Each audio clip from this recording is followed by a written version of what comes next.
This is a demo of the version 0.7.12 Core64 firmware. It just came out. Starts up in demo mode. There's a couple of different demos, and you can scroll through those with the plus and minus. This is the interactive one, scrolling text. It's scrolling the text through core memory, so it's interactive through the cores. This is an LED test. It's not core interactive. And this is testing some symbols. It's not core interactive either. Touch M to get to the dGAUSS menu. The D is demos, which is where we just were. G is for games. There's only one game right now, Game of Snake.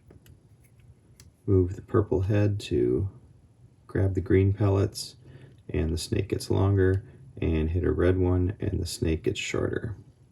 And if you get every green one, you win. If you run out of body length, you get a loss. Back to the menu. Applications is A. It says App. There's one application here. This is drawing mode, Flux Interactive. Clears the screen with an S, and you can draw. Back to the main menu. This is utility, util, and there is one utility which is a flux detector. It's just sensing wherever the magnetic field is on the array. Back to the main menu.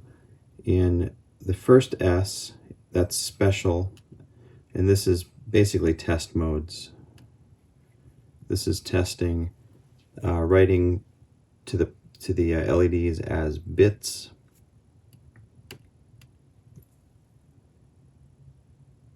This is as pixels because they're addressed differently in the hardware abstraction layer.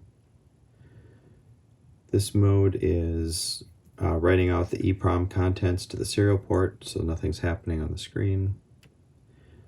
Testing all the RGB colors of the LEDs. And then this mode is toggling this bit on and off, but it's not reading the bit. And then this mode is toggling the bit and scanning as if it were a magnetic touch screen, so it is Flux Interactive. This mode, I think, is, yep, testing all the cores, so there's a very brief blink if there's a magnet present. The next mode is testing these Hall sensors, so whenever you are near one of these Hall sensors, the LED comes on. And then that's the last one on the list. Back to the menu. Set currently does not have anything in it, but soon it's going to have a screen brightness adjustment. And then if you don't interact with anything for 30 seconds, it'll go back to default demo mode. Oops.